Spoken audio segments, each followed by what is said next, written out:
Hi guys, it's Dr. Stokes at Doc Mom MD, and today we are in for a treat. I am fortunate enough to be able to interview one of my best friends today, and she is an internal medicine physician in the Georgia area, and I'll let her introduce herself to you. Hello, I am Dr. Shaundre Brown. I am a hospitalist at Wellstar, West Georgia in LaGrange, Georgia, and I am excited to be here with one of my best friends, Dr. Tashona Stokes. So I am originally from Montgomery, Alabama, and I attended Hampton University in Virginia. I completed my training at the University of Kansas in Kansas City, and I have been in LaGrange with Wellstar, West Georgia for about 8 years now. I do reside in LaGrange with my husband Curtis and my two kids. So, as a working mom and as a physician, do you feel like you have some of the challenges that most moms complain about, or do you feel like, I got this is easy? No, absolutely. Have some of those same challenges, and I think we all do, and I think it's okay to admit that it's challenging being a mom, especially being a working mom. It's definitely challenging, but through resources like those with DocMD, we realize that, hey, we all have similar challenges, and there are some proven methods and strategies that we can use to kind of cope and overcome the challenges. I think that's great. So one of the things that I've been talking about recently with some of our viewers or our subscribers is trying to figure out, how do you make time for yourself? Like, why are we able to even be together today? Right. So self-care is so important. And we are actually here doing some self-care together this weekend. And it really just rejuvenates you, it refreshes you, and it makes me a better mom and a better physician. So taking time, whether it's making sure that you're doing a walk every day or fitting in your workout plan, that's really important for your physical health. And then paying attention to your spiritual and mental health. So with COVID-19, it's been very difficult to gather together for church services, but plugging into those virtual services if you're not able to attend in person, still, doing your Bible study group or reading club. So all of these are great strategies to kind of maintain that balance. I love that. So you kind of mentioned COVID-19, right? I feel like we've been so fortunate now that we've been able to be vaccinated, and it takes a little bit of the pressure off. But how comfortable should we be if you've received both of your immunizations? So if you're 2 weeks past your COVID-19 vaccine, whether it's your second dose of Moderna or your second dose of Pfizer or the one dose of the Johnson & Johnson vaccine, once you have are 2 weeks out, you would be considered fully vaccinated. And so that is really important to protecting yourself, protecting your family, and those that you're encountering on a daily basis. With that, though, we do still need to take precautions. So still wearing your mask, still not gathering in medium to large size crowds per the CDC guidelines, but having that freedom to now gather with a good friend who's also vaccinated is really important. And if you're gathering with family that maybe the kids are not vaccinated, but all the adults are vaccinated, it does give you that reassurance that you have some protection against COVID. So speaking of kids, one of the reasons I wanted to be able to talk with you is because so much in making sure our kids are healthy is about making parents healthy as well, right? So when you're thinking about trying to have that protection from corona and kids going back to school or doing more activities or starting sports again, how do you feel like we should navigate that, and what are some things that we can do to keep our kids safe when you are in those larger settings? So this is very important. Actually, I've been fortunate. My kids are in person right now, and I think that it has remained a safe environment because they are following the CDC guidelines. They are ensuring that the kids are able to space appropriately as much as possible, and then everyone is required to wear a face covering. And so I think definitely as more of our teachers are being vaccinated, that helps even more because you have that added layer of protection. And we have actually seen that coronavirus spread in the schools is a reflection of the spread in the community. So it's not that the schools are propagating the spread. It's just that if we do what we need to do as a community to stop the spread, then we're able to safely send our kids back to school. In regards to after school activities, recreation, and sports, we know that everything is assessing your risk. So nothing will be zero risk, but we have lower risk activities and we have higher risk activities. So if your sport or activity is outside, then that would reduce the risk. And so that would be a good activity. If you do something indoors, then ensuring that maybe kids are cohorted and so different age groups are separated and they still maintain that physical distancing. And then everyone else, if you're not active in the sport or you're waiting on the bench or if you're a spectator, then you should be wearing a mask or face covering. I got it. So that sounds really good, because I think for most of us as parents, when our children were able to go back face to face, it was like, this is the best ever. Even though you have to then navigate getting up earlier, making sure everything's organized, getting on a really strict schedule when we've kind of been lax for the past year or so. But just being able to be face to face, I think it has done good for families and for children. And in the office, we have seen so many children having issues with depression or anxiety and just overwhelming stress and just like the blues, basically, of not being able to have that socialization and not being able to have that time with their friends. You know, that's important for them as well. And so just as adults were affected, so were the children. And so being able to be in that setting has really been helpful. Do you feel like wearing a mask is going to be like a new way of life, or do you feel like we'll get to a point where we'll be over this?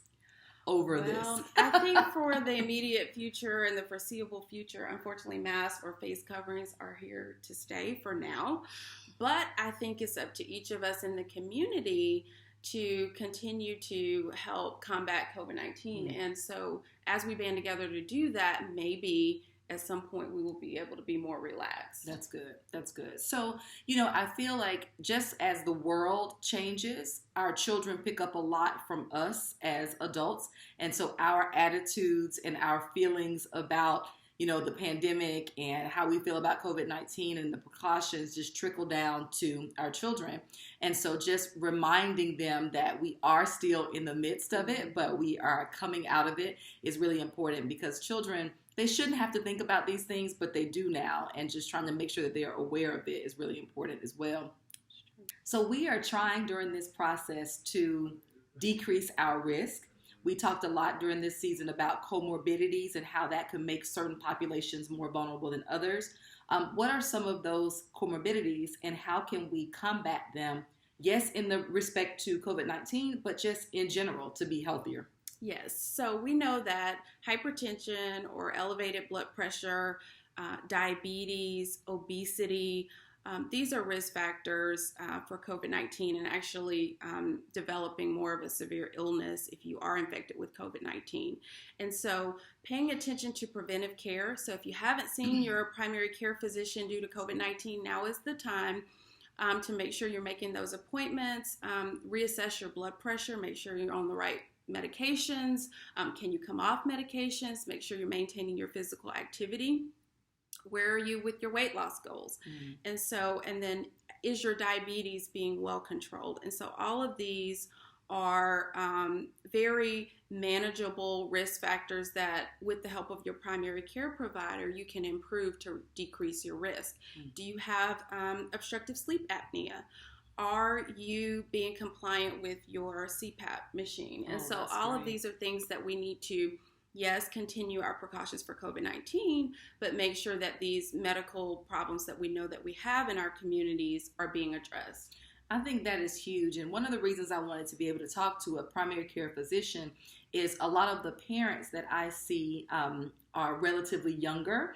And with that, so many times you put yourself on the back burner as a parent. It's all about taking care of the kids. And people are pretty good about bringing their children in for their well visits and their primary care visits. But a lot of times they'll say, well, Dr. Stokes, what do you think about this scratch right here? What do you think about my ear's been hurting? Can you look at that? And I'm like, have you asked your doctor? What have you seen your provider? So I'm so happy that you reiterated the importance of them having their own care as well. Absolutely. And I think so many times, depending on this way you were raised or your own interactions with physicians, a lot of people are just kind of like, okay, out of sight, out of mind. If I ignore it, it's not here. But at what age do you recommend, like some of my parents, to make sure that they're followed by their primary care? So I think every adult needs to be followed by a primary care physician. And you may not need to be seen as often if you don't have some of the comorbidities that I mentioned earlier, but there are still certain screening tests and lab work. We want to at least check your blood pressure. So there are certain things that all adults would need to do. And so establishing care with a primary care provider, they probably would want to see you every 12 to 18 months or so. But that would be important for all adults. And I love that because, and just remembering if you do happen to have a partner or a spouse, being open-minded if they bring something to you. Clearly one of the bigger issues that we see in the office is like postpartum depression, right? I mean, we know that things like depression and anxiety can cause a lot of physical symptoms as well. And specifically with postpartum, it's a time when you're supposed to be so excited and happy, and people have expectations of how you feel about everything. And so when you don't feel that way, it can be received a little bit differently for people who aren't aware. And a lot of times my moms will get offended if their husbands are like, she's just so snappy, or she's so irritable. Same way, whether it's postpartum or whether it's something else with your health, if you have someone who loves you and cares about you and says you need to get this taken care of, please listen to them without chopping their heads off as well. Absolutely. Yeah. I want to kind of go back to how we talk about parents not making time for themselves or listening to their own bodies. What are some things that we should not ignore?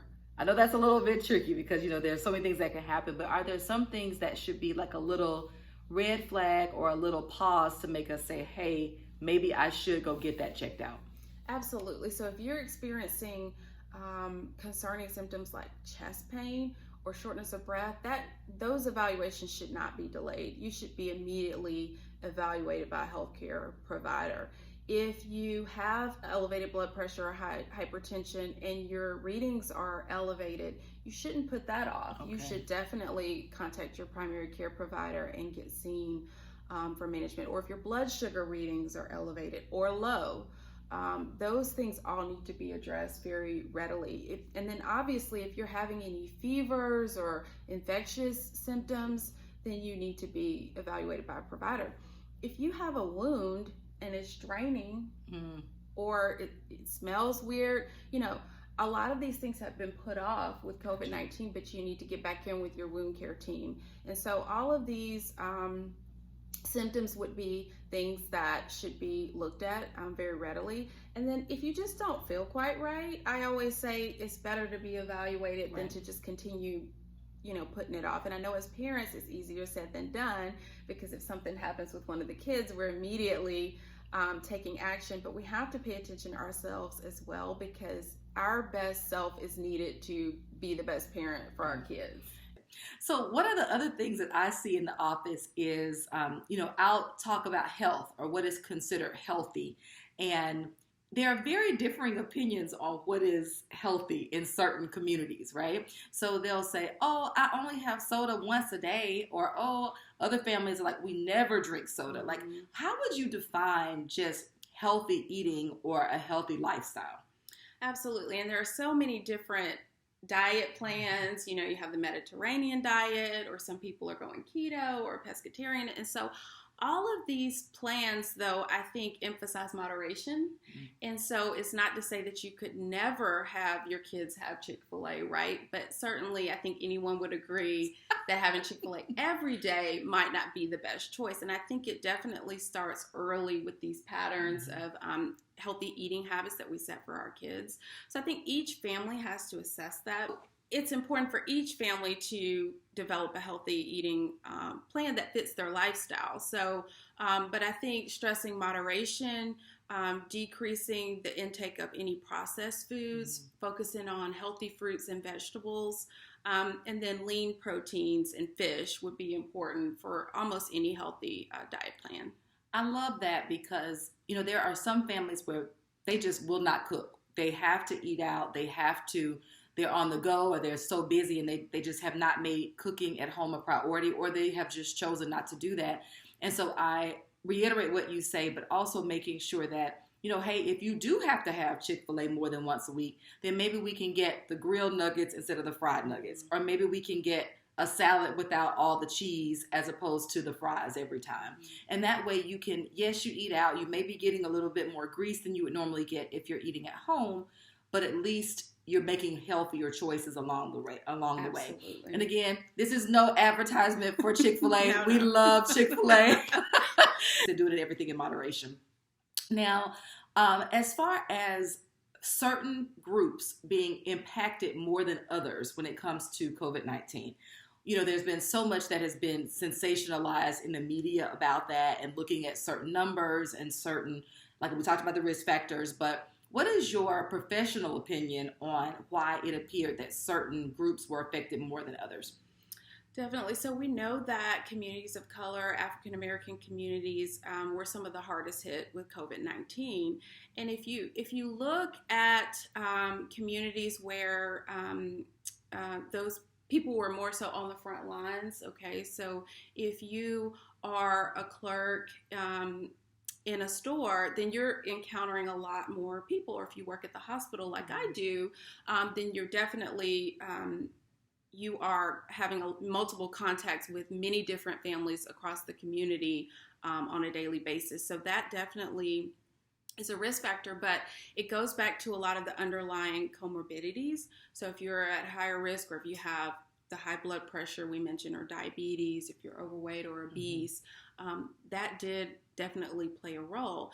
And it really is a preventive issue. And so if you don't have access to care, if you haven't been able to see a primary care provider, if you don't have a fresh market that sells fresh fruits and vegetables, if you are in a food desert, all of these things are very important to the risk factors. And so we have to really examine the entire issue. And I think COVID-19 has really just highlighted the problem with access to care. Gotcha. And just disparities in general.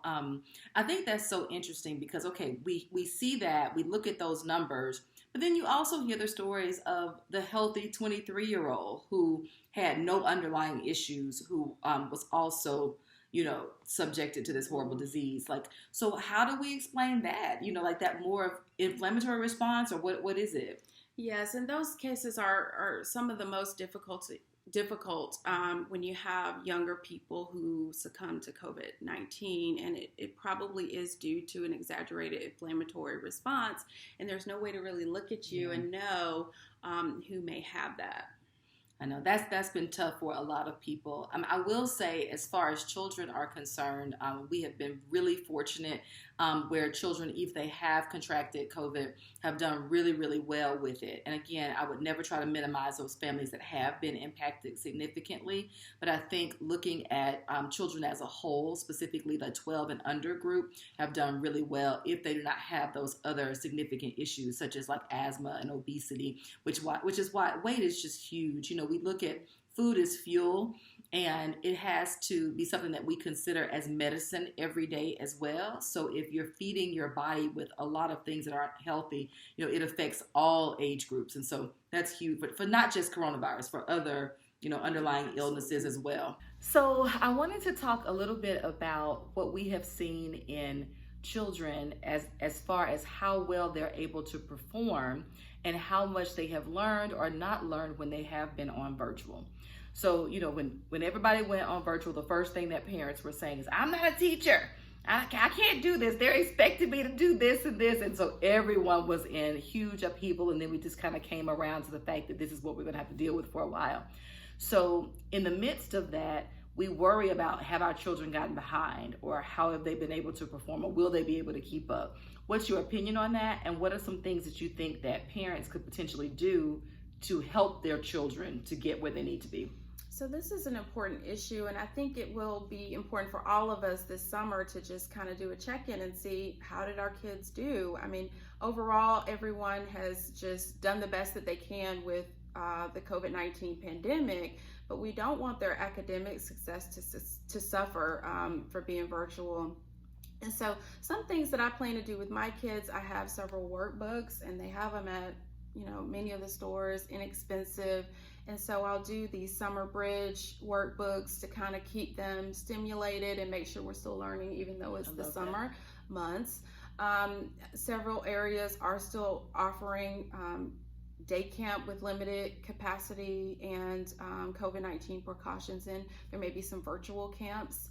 I did enroll my kids in a couple of those last summer, where they're still safe and at home, but being stimulated in a virtual fashion. I love that. We're really big on trying to make school fun when we can. You know, there's so much that you can't control, but clearly we love science, so we try to push that on our children as well. So kids love things that blow up and make a mess. So, you know, a lot of the at-home science projects are really fun. Just trying to do fun things to teach them how you can learn at the same time of having fun. And then utilizing the area around you. If you live in a safe space, going outdoors a lot, getting that great vitamin D, but still wearing sunscreen, of course, can be really good. So when we're thinking about vacationing, right? Everybody's like, I can't wait for the summer. We have about 6 more weeks of school left. How can we vacation safely? What can we do to be able to kind of still have that sense of normalcy? And I think vacationing is very important for all of us and our mental health and for the kids as well. And so I definitely think there are some ways to vacation safely. If you incorporate outdoor activities, that will be a lower risk activity versus an activity that's indoors. If you are choosing an activity that's indoors, making sure that appropriate space and distancing is being observed, as well as everyone wearing a face covering. In terms of kids, you may consider driving rather than flying, or are there areas that are kind of close to you and unexplored? Because oftentimes you can do even a staycation and explore and learn and find things that in your own area that you have not previously had a chance to experience. I think if you choose a vacation location that maybe would still allow you to cook some of your own meals, prepare some of your own meals, that would decrease the amount of times that you are eating out. If you eat out, could you eat outdoors? And then could you choose a restaurant that maybe has a limited capacity, paying attention to spacing and requiring face coverings? I love that. I love that. Because like you said, we still have to have fun. We still have to make those connections and trying to do that in a safe space. Well, like I said, guys, we are so fortunate to be able to have Dr. Brown here. You know, I feel like this is my best girl to be able to keep me up to date with everything, and also to keep me abreast on what's happening in the adult world, since I'm always in the kid world and it makes me forget about some of those other things that I've learned in medical school. Is there anything else you'd like to share with our viewers at Doc Mom MD so that they know that they have support and how they can actually reach you afterwards? Yeah, so I just want to thank Dr. Stokes for doing these videos and for all the educational materials that she provides. It's really very helpful to know that as a working mom or as a parent, you're not alone. Yeah. So you have great physicians who want to care for you and care for your families. And so I definitely would encourage you to look up Dr. Stokes and Doc Mom MD for if you're in search of a great pediatrician. I appreciate it. Thanks, guys. Till next time.